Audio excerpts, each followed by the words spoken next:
Hi and welcome to 2024 also. So we're back, Yves and myself, for the cybersecurity channel. It's been a while. It's been a while indeed, and today is about quantum and quantum safe encryption. And we have a special guest sitting on my right. And Erik, can you introduce yourself? Yeah, sure. My name is Michiels. I am working at IBM as an architect, but I am also Qiskit advocate. I will show and tell you more about Qiskit in the next coming minutes. Qiskit is an open source development kit for quantum computing, so it has to do with quantum computing, but we will tell more about that in a couple of minutes. All right. So let's get started then. So first off, Erik is going to do his run his show, in fact, with the presentation, and then Yves is also going to give a live, I understood. We like live demos. We like live, indeed. And so a live demo on quantum safe encryption and technology and so on. So yeah, let's get started. But you have a special almost announcement? forgot. I have an announcement and kind of a special thing. So this time at the end of the webinar, you can actually win something. Not something digital, but something you can hold in your hands. Look here, it's a book about quantum and quantum safe encryption.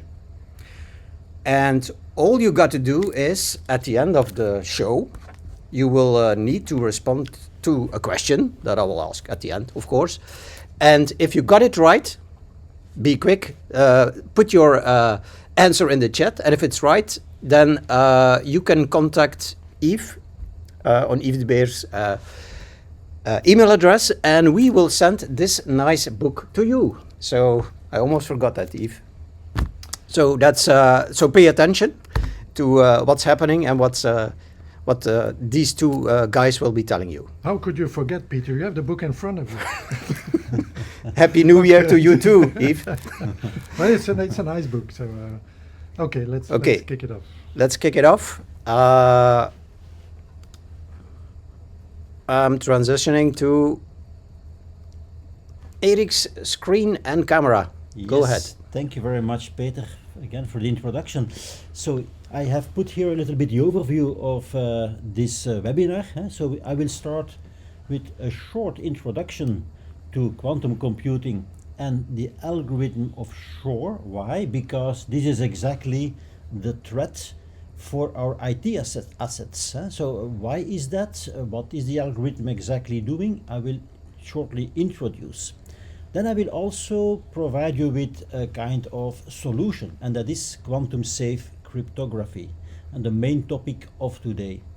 Then I will hand over to Yves, who will provide you with a practical demonstration. How do you put all these concepts in practice? At the end, I come back very shortly before the quiz that is done by Peter again. So let's get started with the first overview. And this is about quantum and the algorithm of Shor. First of all, perhaps interesting to say that if you talk about quantum today, there are multiple flavors.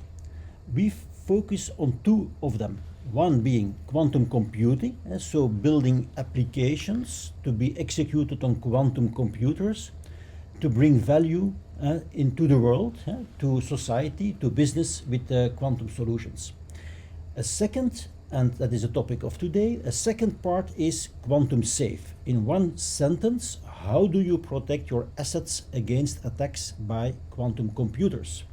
Because this is something that is more and more a hot topic, and a lot of companies are looking at it.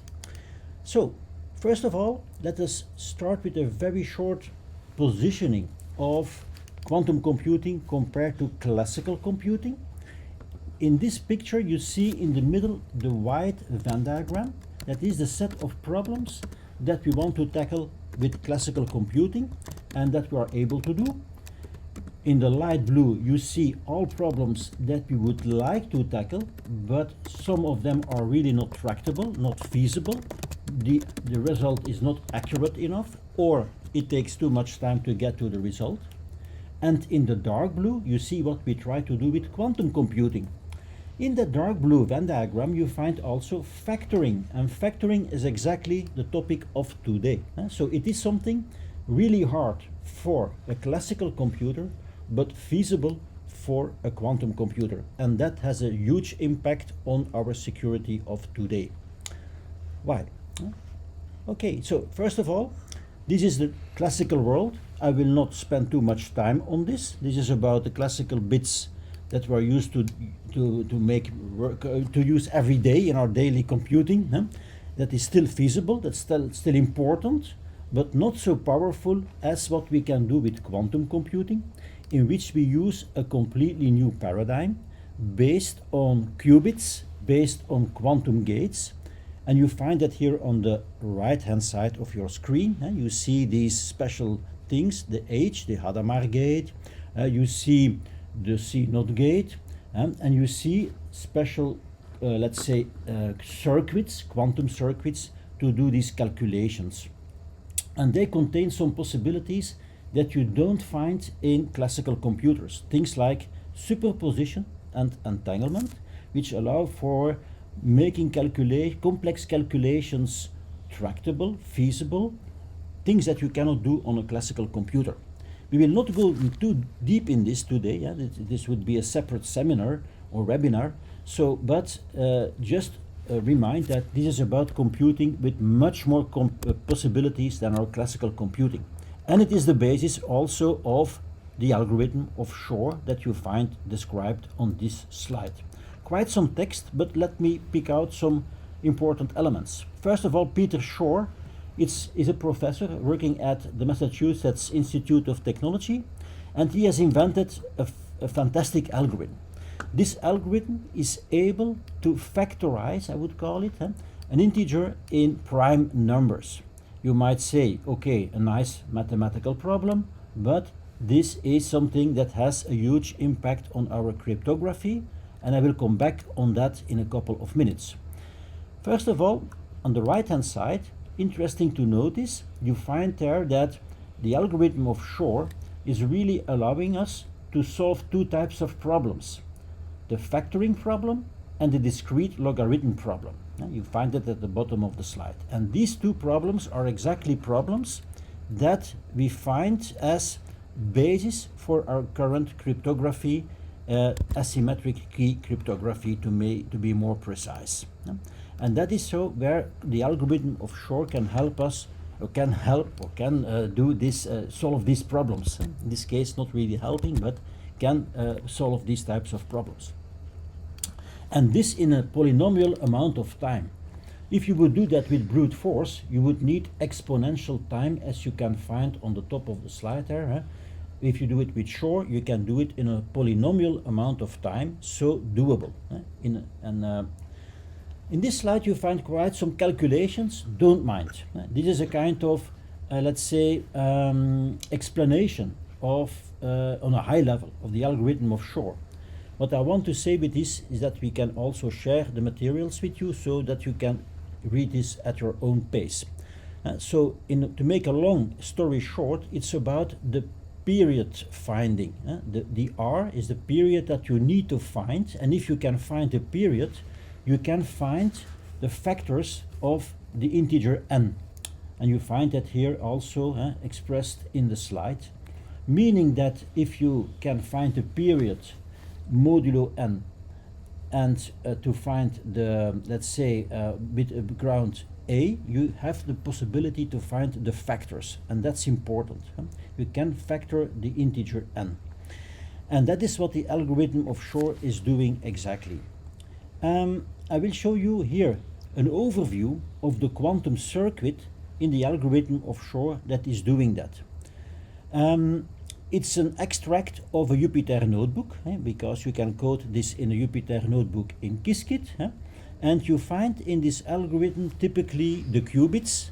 You find here in total 12 qubits, because of course it's the reduced problem. We have used here a smaller scale of the problem. And you find the first part and a second part in the algorithm. The first part is a representation of the exponentiation function, and the second is the inverse Fourier transformation. So they combined, if you combine them, you can solve the factoring problem. On the bottom of the screen, you also see here a classical expression. So, meaning that if you have the algorithm of Shor, it's not sufficient. You need to complete it with some classical calculation to find the factors in an integer n. Yeah. So, I will perhaps not spend too much time on the introduction anymore, just by saying you that our cryptography today, you find, of course, on one hand the symmetric encryption, on the other hand the asymmetric encryption, and what is here in danger is especially the asymmetric encryption. The symmetric encryption is not so much in danger. On the other hand, we need asymmetric encryption. Why? Because it allows us to, let's say, to transport, to distribute is better, the symmetric keys, and it also provides non-repudiation, which is not provided by symmetric key cryptography. Yeah. Okay, and then let me now come to this slide in which you say, okay, what is then the reason of the quantum threat?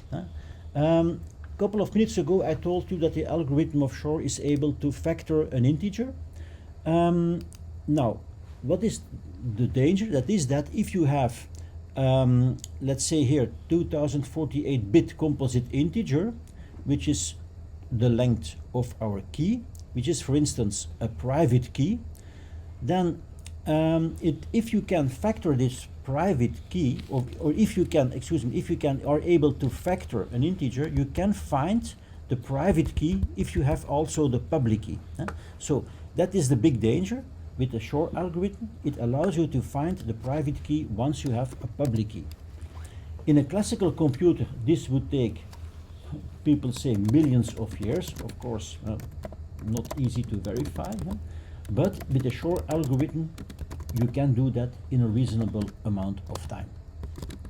Okay, let me now perhaps switch to the next part of my presentation, and this next part is really about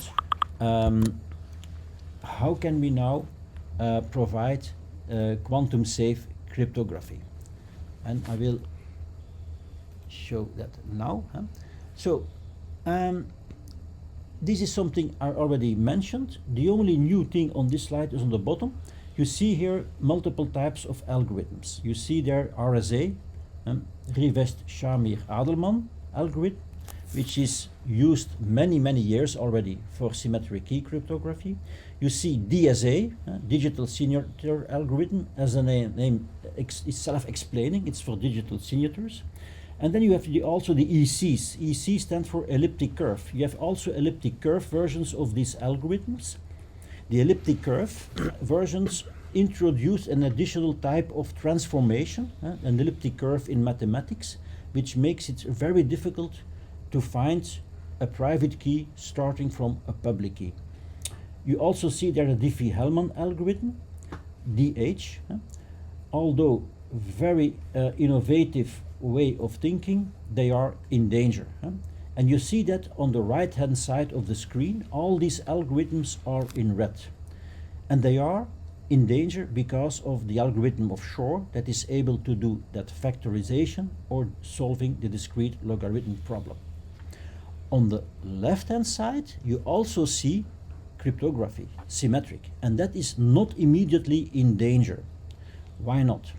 Indeed, with the Groover algorithm, another algorithm, we could reduce the amount of time needed to find the symmetric key, but even then it is not sufficient to do that in a reasonable amount of time.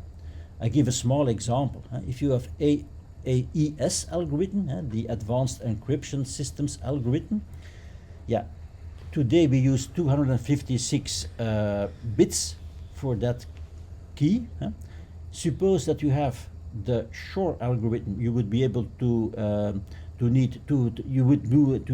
find the key in 2 to the power 128 operations, but that is even a very large number. So even with a quantum computer, you would not be able to decrypt or to, let's say, to crack this algorithm in a reasonable amount of time. So only the right-hand side is in danger, you could say. And so, and why is that in danger? Because, of course, symmetric key cryptography, you find it everywhere. You find it in the internet, digital signatures, financial systems, even blockchain. You find it about everywhere, and I put there some highlights in yellow. No surprises for the audience, I think. But an additional thought, you find that on the right-hand side, because cryptography today is a relatively, let's say, stable type, or let's say a static type of working. You will find cryptography in a lot of environments, not only software, also hardware types of environments. And this cryptography is not something that we are going to update frequently. If you take, for instance, an aircraft or a train that is, they are flying or for many, many years, and if there is cryptography in these vehicles, it is there for many years. And so you could say if there is an old algorithm that is used, a lot of things might be decrypted there, and criminal organizations might get access to this type of equipment. Same for the data. You have several standards where they mandate to encrypt data, but of course these encryption schemes are not changed every day. And again, a criminal mind might store these data today, and once the quantum computers are powerful enough, decrypt later. And that is the danger. And that is why a lot of companies start thinking about quantum safe. Why? Because quantum safe is necessary, because you see here some reasons. Harvested confidential data might be decrypted. You might have fraudulent authentication with digital signatures. You might forge digital signatures. You might say that is future. Not completely, because, as I already said, criminal organizations might harvest today and decrypt later. And here you find two interesting reports that say, okay, perhaps it's not a danger for tomorrow, but not so far away. They predict that by 2030 there might be first breaking situations, breaking accidents of algorithms, like for instance the RSA algorithm. So it's not so far away as we think, and that is why, I repeat, a lot of organizations start looking at quantum safe algorithms. By the way, quantum safe is also sometimes called post-quantum cryptography. It's different from quantum key distribution, a mechanism to distribute keys with quantum technologies. Quantum safe cryptography is a much broader, way of thinking, because it provides not only confidentiality of the data, but also authentication possibilities, integrity, and non-repudiation possibilities. And this is an interesting slide, because you find there are two types of acronyms. First of all, let me explain NSA and CNSA. What's the difference? NSA is the National Security Agency in the US, and CNSA are the National Security Algorithms Suite 2.0. What is the 2.0 meaning? It's quantum safe. So the 2.0 version is quantum safe. Let me now explain. So the mandate is that all agencies in the US that are working for government must evolve to quantum safe. So you find that also in the diagram or in the schedule. First of all, there must be First of all, it must be an option. Next, as it is a default, and by 2030, not so far away anymore, 6 years from here, we see the first types of applications that must be completely quantum safe. It's also White House memorandum that you find also on the right hand of the screen, in which it is said, okay, all national agencies must become quantum safe as soon as possible, even before the standard of the NIST is completely defined and even before commercial organizations are ready. I mentioned the NIST. What is the NIST about? The NIST is the National Institute for Standards and Technology, and in 2016 they launched a competition, and in this competition they asked for quantum safe algorithms. A lot of competitors in this space have been inventing quantum safe algorithms. And there was also a long evaluation period, as you can see here on the time frame. But recently, 4 finalists were selected in July 22, and 3 out of these 4 finalists were assisted by IBM. And IBM, of course, has been implementing these concepts of quantum safe increasingly in its technologies.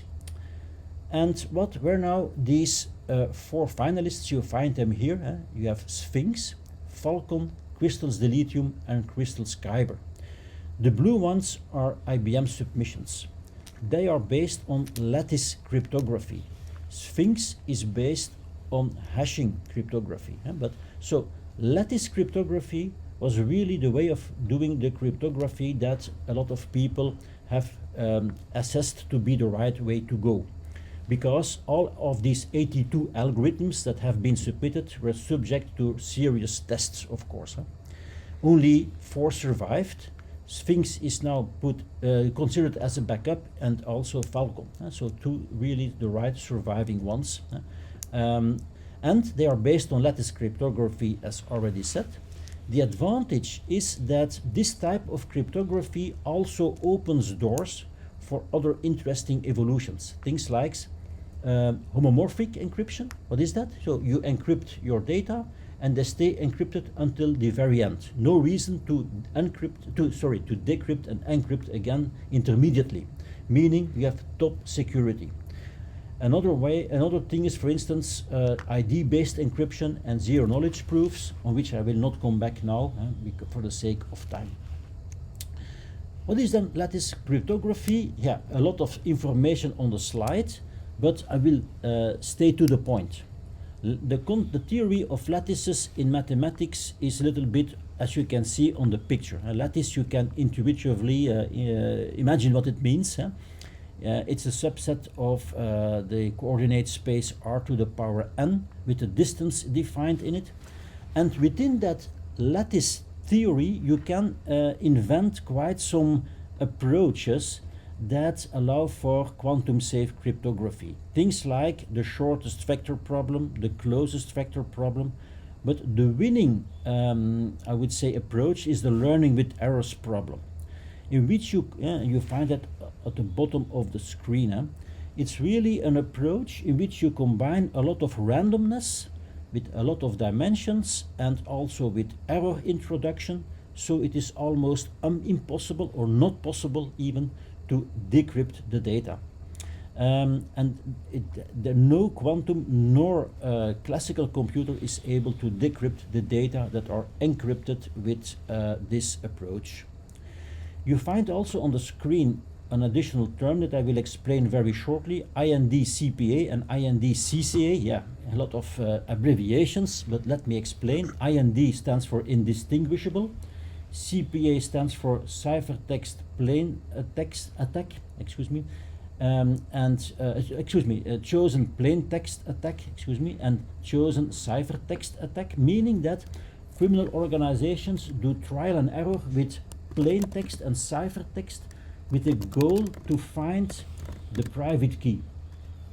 And the algorithm that is based on lattice cryptography is really resistant to these types of attacks, and so they are called IND-CPA and IND-CCA.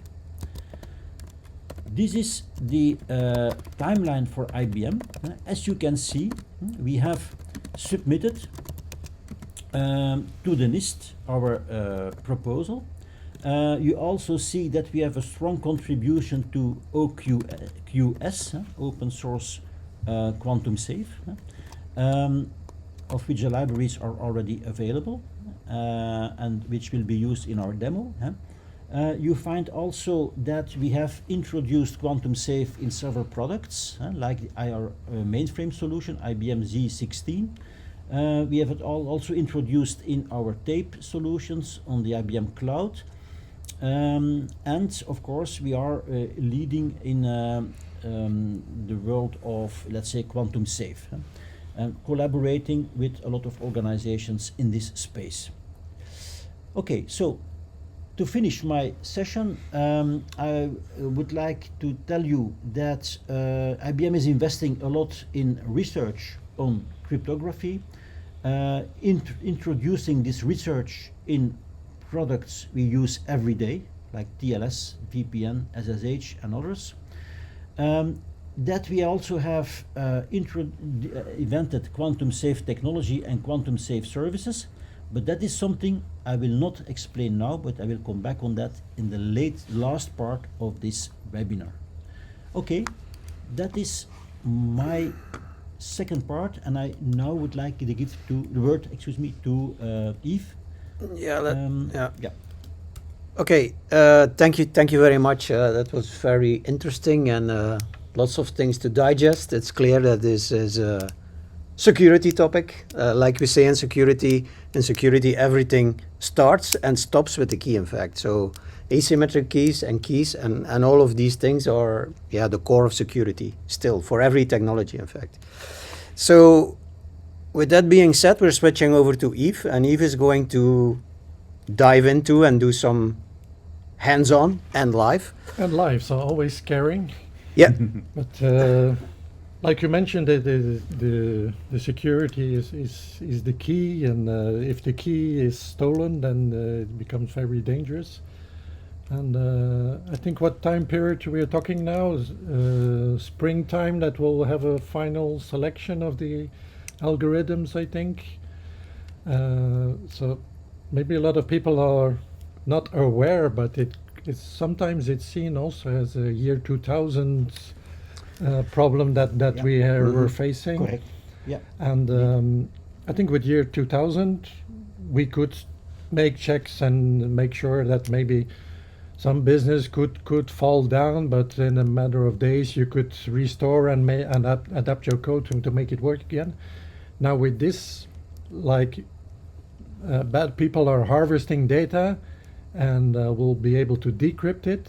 We don't know what will happen, if planes start falling out of the sky or not. Yeah. So it's similar, but it could be more dangerous, and we don't know the impact. So that's I think also at the level of infrastructure, there's going to be a lot of work. Once they announce these are the new algorithms, the old ones, we need to get rid of them. That will be a lot of work to make that change. Yeah. And I would like to add, so in the year 2000, for those who were already there working in IT, we had this 2000s, and we knew it was coming 2000. And I've read an article that for quantum it's a bit different, because we don't know exactly how fast or how slow quantum is going to evaluate, and maybe it can take longer than the 2030 that you were talking about, but it can also be earlier, because it's not a strict date, in fact. So that's another dimension, in fact, of the danger. So it's more scary than the year 2000, in Completely fact. correct. If you take a look to the latest announcements we did during the Quantum Summit, you see how the power of the quantum computers has fantastically increased. We see much more circuits that can be executed with zero noise now. So indeed, you might be right, Peter, that it happens earlier than 30. Yeah, it's harder to guess. Okay, But let's dive into what. Of course, I will not demonstrate it on a quantum computer, since we're talking about quantum safe. We're talking about traditional computers and how we can adapt those to make them work with the new algorithms. Yeah, I've switched over to your stuff. Yeah. Yves, go ahead. I will show you the stuff, the real stuff. So Eric mentioned also there's an organization, open source, Open Quantum Safe, which IBM is also contributing. And this is really where you can do lots of tests, and that's also where we put the demo on. So all the libraries, like OpenSSL, for example, is one key component in all these security projects. There's liboqs, which is a library that implements these new algorithms as they evolve. So you see a lot of versions over there. And what's nice about this website, this organization, is that, for example, for TLS, SSH, you have the latest implementations of that. For example, for TLS, you have the adapted version of OpenSSL.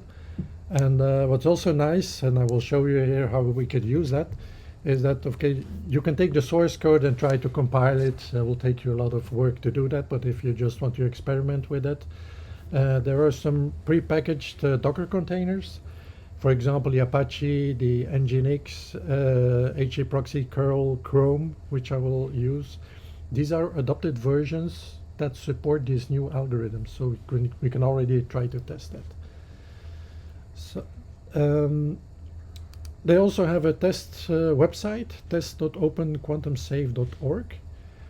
And there you see you have all the different algorithms that have evolved over time and that are ready for you to test over there.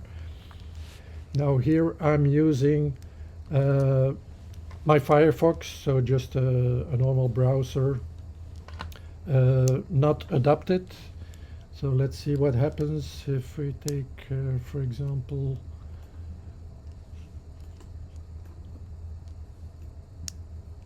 which one was it? Make sure that we pick the one. I know this is the latest one that works. For example, dilithium 3 Kyber 768. If we try to connect to that port, which typically uses a certificate that uses these algorithms, we get an SSL error because my standard browser is not aware of this algorithm and does not know how to deal with it. So the client sends us a server a hello message, and then all the communication happens, but they don't find an algorithm that fits. Now let's try and use another version. Let me open up a new window.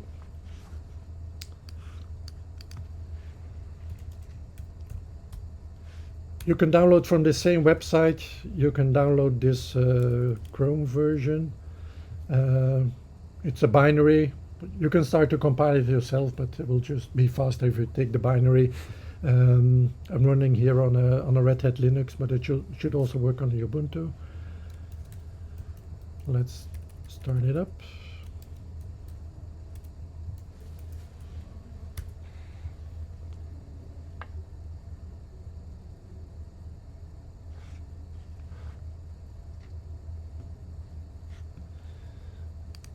Okay, so now if we go to the same website and let's use the same one.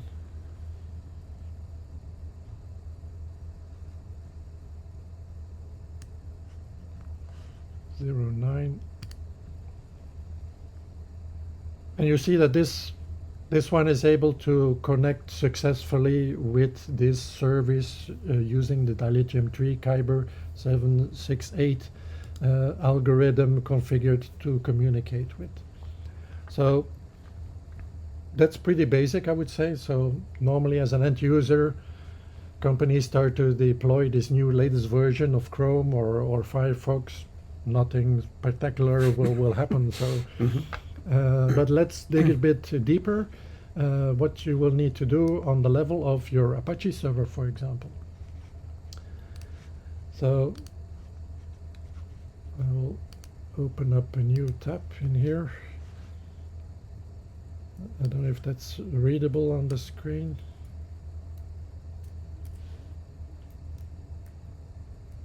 Make it a bit bigger. Mm-hmm.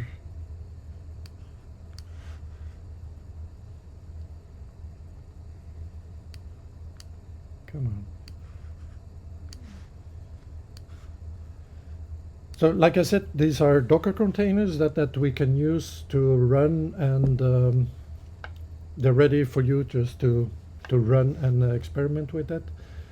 For example, let's first go into our server.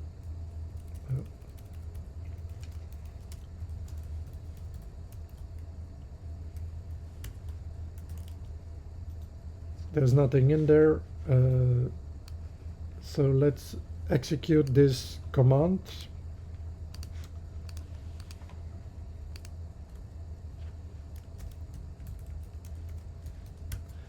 And what this will do, it will launch the Docker container, and it will map the local directory onto /opt-tmp from the Docker container.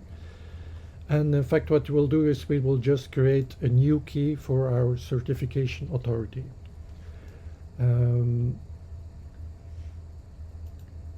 Yeah.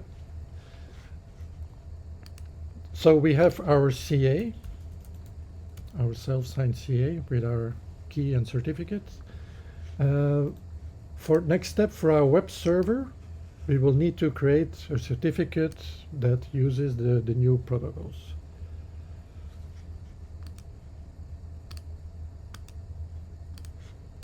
Copy paste.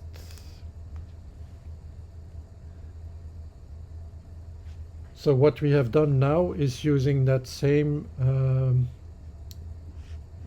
Docker container open quantum safe curl.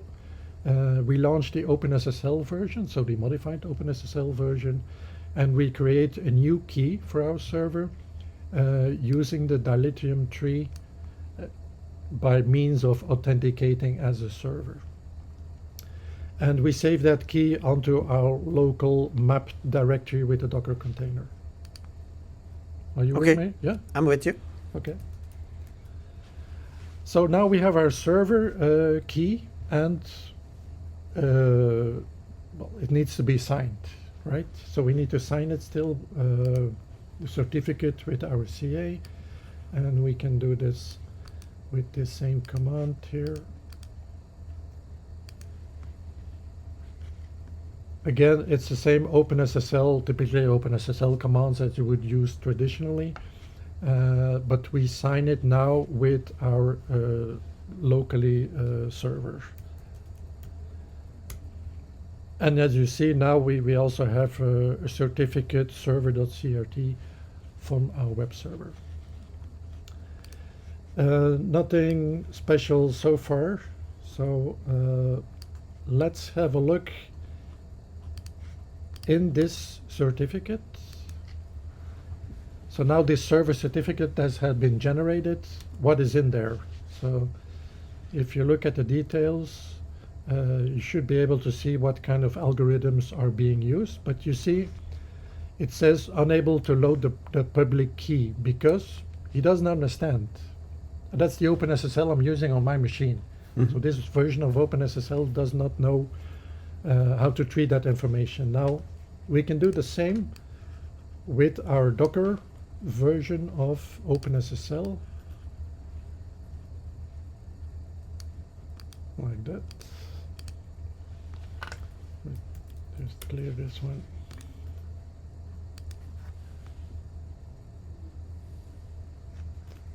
And now we should see that, where is it? He's able to read a lot more. But as you can see, it's using dilithium tree as a public key. So this version of SSL is verifying indeed It's that ready. this is the right certificate, Mm-hmm. and is corresponding to the new algorithms. What's next? Okay, now we have our certificate for our server. We need to implement it in our Apache server. Again, we have an Apache Docker container for that, so that's fine.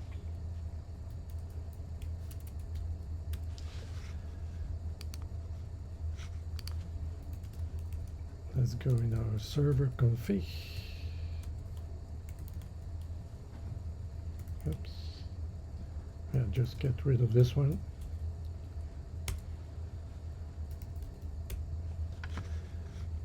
So let's start with a fresh config. Now I'm using the Nginx Docker container, and I want to take out the config which is part of the Docker container. Okay. So same way, we just do a cat of opt nginx nginx.conf, and we save it to our local file system. So we have the basic file clear, nothing particular in there. Now if we look into the nginx.conf file, there is a section where you describe what kind of protocols you want to implement from your server. And we could use, for example, these specifications to say we want this algorithm to be used. So the P256 Kyber 512. Okay, we can save this. And now we can run our server using this configuration. Again with the Docker command.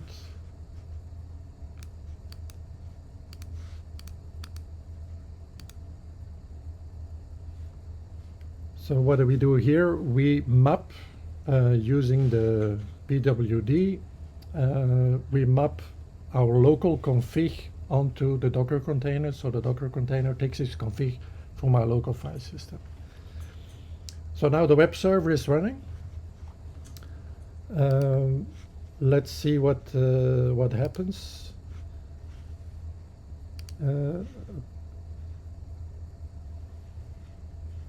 Yeah, I started up. It's running on port 4433. So these are mapped on our local system. Now I can use which one was it? Yeah, I need the other one.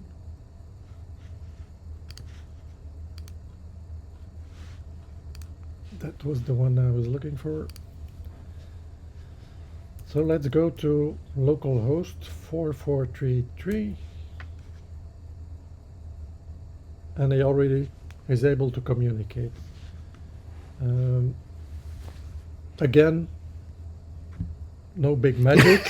Like many security demos. So everything happens behind the covers. Okay. Okay. Yeah. Yeah. The Nginx equals the Apache. It's an Apache server, or It's an Apache server. yeah. Okay. Nginx. Yeah. Using that Docker container. Yeah. Okay. I think well, you could also verify in the settings. I'm not sure if which one he uses over here.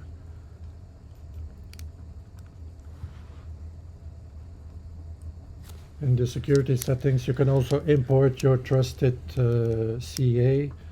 Of course, Chrome needs to support that. If you would import that new CA in your old Chrome or Firefox, that would not work because it doesn't understand it. I think it's here somewhere.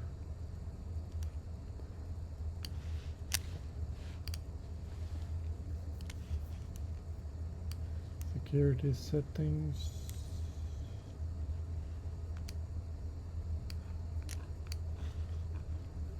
Device certificates. I think that's the one. Yeah, you could import your local CA in there as well, but I think automatically now Yeah. he's done it. It's in fact all similar to what we use today, except that it's a new algorithm. And It's a new algorithm and the libraries, so lots of course, software that is being used out there that uses Yeah. old libraries. Organizations, every application vendor, even IBM, needs to adapt that and make sure that once the end user starts using new browsers, that they're able to communicate using those safe protocols. But I think for now, for the time being, they also use a combination of both. So to avoid the Big Bang, they use they a accept both, yeah. combination. They accept both. Yeah. Yeah. But still, at one point in time, you need to decide that's the Yeah, right one. it's crazy. For example, when I think of public app stores or apps, mobile apps in general, there are zillions of apps. They're all signed, right? Yeah, So it's they not- need to be re-signed with the It's the not newer only algorithms. just changing the code for the applications, but it's also So yeah, all the certification authorities. A Yeah, lot of companies have an yeah. internal CA. That is something that needs to, and you will address that also at the end of the session Yeah. about how you need, what strategies Correct. you need to look for. yeah. First they need to find them. So they need a nice inventory of what CAs are used within a company. I can imagine. But it's that we'll come back to that to see what we can help you at that level. So that's okay. You see that another browser will be able to cope with that and using the. But this is something like you need to implement, adapt your code using these new libraries, and these Docker containers also help you to understand what needs to be done at that level.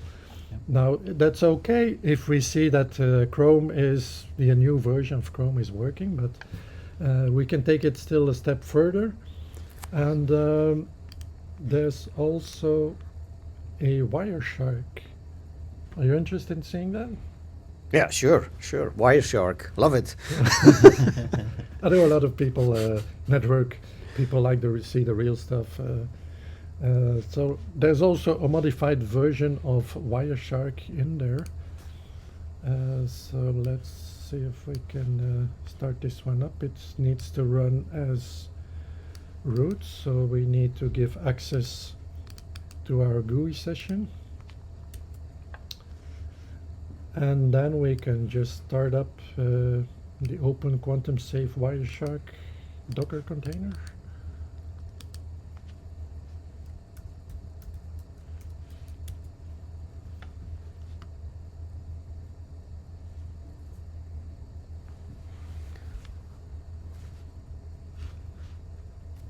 So here you see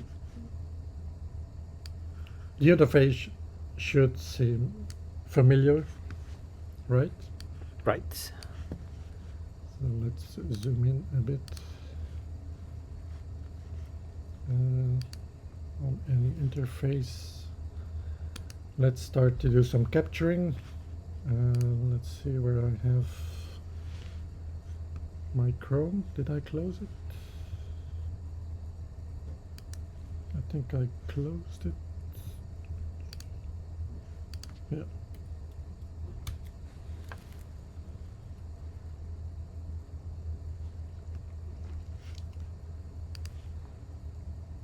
So let's go again to this open quantum safe. Which one was it?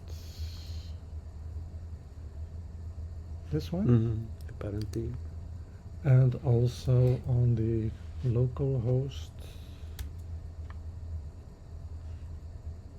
Yeah. So if everything is fine, we should have a packet capture. I'll try to make it a bit bigger.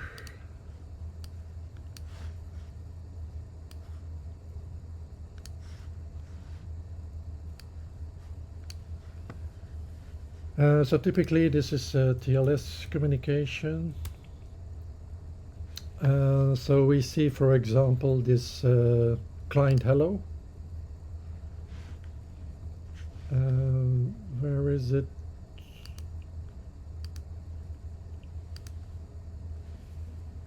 There's a lot of fields in there. What is supported groups? Yeah.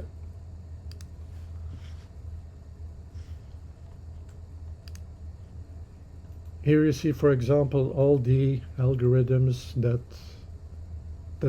the client supports. So you see all these Kyber, Frodo, all these new algorithms that it supports. So this is what the client says, okay, here's what I'm able to do, and the server needs to decide, okay, this is what we're going to use. Now with this one first is, I think, is from the test openquantumsafe.org. So we could also add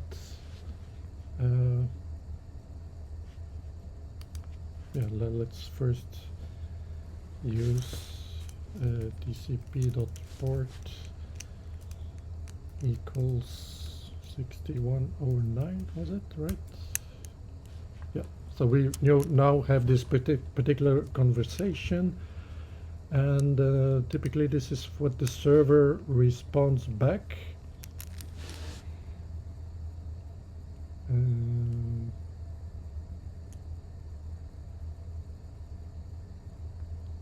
The key share.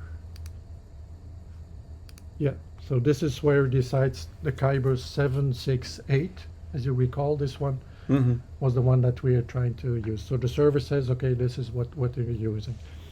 Now, if we can also do this for our local, which was at 4433. So the ceremony on its own has not changed. It's the, I mean, it's still TLS. It's still the same, but I just want to show you that okay, the browser. Yeah, there's no cheating here. There's no cheating here. So we know the package captures don't lie, and that's what we see. So it's the same here with the client hello. Of course, he says these are the things I can deal with, and typically, as you see here, the P256 Kyber 512. This is the one we selected in our Apache server. So this is the real stuff. Yeah. Yeah, that was really deep. That was a very deep dive, but I think everyone in security in the audience has done, or at least knows what the hello client hello messages and all this TLS setup is. It's a cornerstone of security. So thank you for that. So this concludes a bit my demo. Maybe you can switch back. Yeah, let's switch back to the three of us then. So it will be a huge task to know where are we still using these old algorithms. Once, well, today they're not old, but soon they will become. And I think Eric will cover a bit now how we can address those. Great, fantastic demo. So putting things in practice, not only the concept, but how do you put that concept in practice? Before really explaining a little bit how you can indeed move to a quantum safe environment, I just would like to point out, Peter, a couple of things. The first thing is that if you really are interested in the basics of quantum safe cryptography, and that was used by Yves in his demo, and you want to really dive a little bit deeper in the concepts, I can recommend you strongly this course from the Qiskit environment. Qiskit already introduced at the start. And you see, for instance, here nice topics like what is really symmetric key cryptography, what is already a tradition for many years, asymmetric, but also what is quantum safe. So I really recommend it. One of the things that comes out of that is, for instance, this, and I show you here a Jupyter notebook. I will not go over it now, but it is really an easy example of how lattice cryptography is really working with all the, let's say, the random generations of certain integers. How is the public key created, the private key? How is the error introduced? How are things encrypted and decrypted? Really very well understandable. So even for, let's say, non-security specialists. Okay, but let me now indeed finish with what Yves already announced. and that is really running a quantum safe project. And first of all, you see here 4 pillars, and the first pillar is happening now. That is understanding the threat. So I hope that after this webinar you are convinced there is a threat. I hope you did a good job. You did a good job. Yeah. Yeah. So then, but then we come to the second phase, I would call it. There is number 1 here, but that is mapping the risk, meaning something already told by Yves and by Peter before. That is, how can you really map this threat to my current environment? I would like to see what is the impact on my current cryptography. Where is it hidden? What is really behind the scenes? Next is then, if you understand this, how can I redesign it? And you find here a nice term, crypto agility. We all know about agile development, agile business, being flexible, adapting to the new situation. Cryptography was never really subject to this. It was always a static thing. Now we see much more, let's say, the need for being agile with crypto, being able to adapt to new threats continuously. Because, yeah, okay, with quantum computing we have that threat, but yeah, it is probably the start of new types of threats that will come into existence. Certainly also given the geopolitical situation we are today in.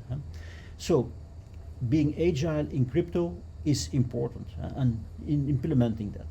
And then, of course, once you have done your design, it is about migrating, doing the real job. And when we talk about number 1, we already have quite some experience. You see here an example of a time schedule. In 8 weeks, we are able to do that mapping. And you find here, for instance, quantum safe heat map as number 3, really meaning we create an overview of your applications and what are the applications that are really in danger, where something must happen to become quantum safe because these applications are critical for your business. And we have also, let's say, technology to help you with that.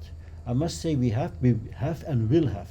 The first piece is already available. Explore. We are able to do scanning of your applications and infrastructure and to create what we call a CBOM. C stands for cryptography, bill of materials. So what is your inventory of your cryptography today?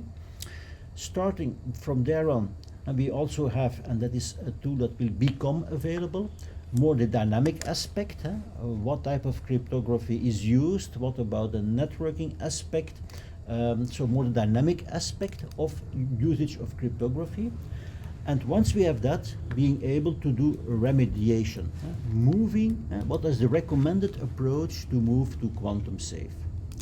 And so these are the 3 tools, and you see also on the right hand side integration with your CI/CD environment, your ticketing systems, your vulnerability management system, and your CMDB to make the complete overview in a holistic way.